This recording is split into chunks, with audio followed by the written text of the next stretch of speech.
What's going on, guys? It's Nando. It's your boy Nando. Thanks for stopping by the channel. Thanks for checking it out. And here's what we got going on today. See this thing in my hand right here? This is a little. This here is a Sony RX100 Mark VI. The latest and greatest from Sony for point and shoot cameras. Man, latest and greatest.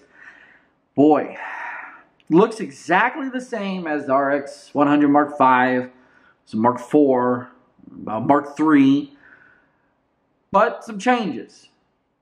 So what I want to do for this video is I'm going to talk about things that I don't like about this camera from an average consumer perspective, from a person who doesn't know all the terminology, from a person who just picks up the camera, shoots some video, post it online, take some pictures, post it online. That's it. Okay, I want this to be as real from the dome as possible. Is that this camera retails for $1,199 US. That's about $200 more than its predecessor, than the RX100 Mark V. So that might just be single-handedly the most negative thing about this camera. However, we're not going to focus on just price, because what you pay for is what you get type thing. No, what you get is what you pay for. You know the saying. I'm bad at sayings.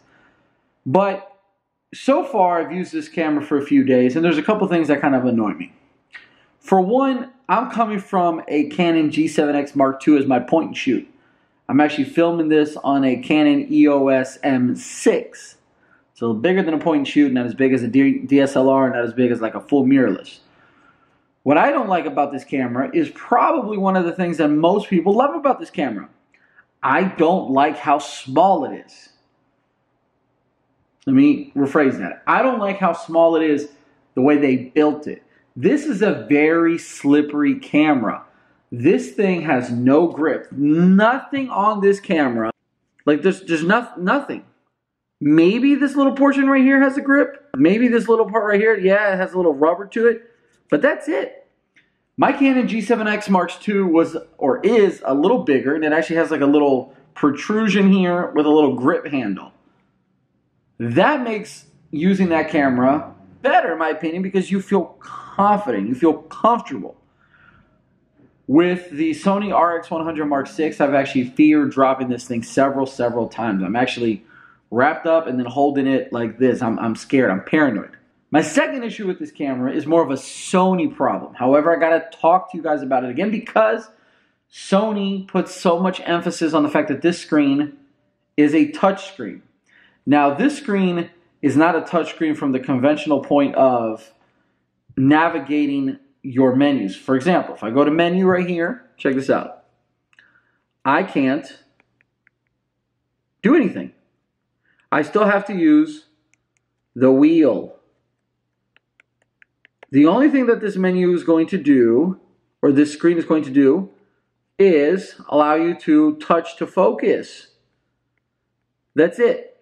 You can't actually use this screen for touch navigation. That is a big problem. Sony, we've wanted you to give us touch capabilities all the way through. Both focus and using the settings, changing the options. I don't understand how you can get to the point where you can put touch focus and you can't program the rest of the camera to have touch settings and usability and interface with the camera. Come on. So, price. Massive price point for this camera. Because if you go and spend a little bit more, and by a little bit more I'm talking maybe $200, $150 depending on where you buy it, the quality, you're able to get something like an A6500, A6300, and you're pushing the $1,500 boundary. You're pushing the point where you can get a camera that's a teeny bit bigger than this, and you can actually change the lenses if you like that, and you can add an external mic. I didn't want to include the external mic as a negative, but I'm going to include it in this video as something to keep in mind because there's going to be people out there that are not going to know whether or not an external mic is something that this camera is capable of doing. It is not. Sony does not want to cannibalize its sales. It does not want to offer an external mic on this camera for whatever reason. I don't know. I think that if they did, this would be selling off the shelves even like hotter pancakes than they are now. However, people would then probably not buy the next up in line. In their case, the A60 whatever series, A6500, 6700, if it ever comes out. So that's the three things I need y'all to focus on. Price point, the lack of touch control for the camera, and then the form factor. The form factor for many is going to be a huge pro, but to many as well, I think that there's a lot of people out there that are not going to admit to the fact that this camera just doesn't feel safe in hand. It's so expensive, and I'm paranoid as heck to drop it. I really am. I'm going to shoot a final review on this camera, again, from an average consumer standpoint, guys, so please hit the subscribe button, hit that like button. I'm also going to bring you guys some likes about this camera, and then possibly a comparison between this and the G7X Mark II, this and maybe the Canon EOS M6, maybe even the M50.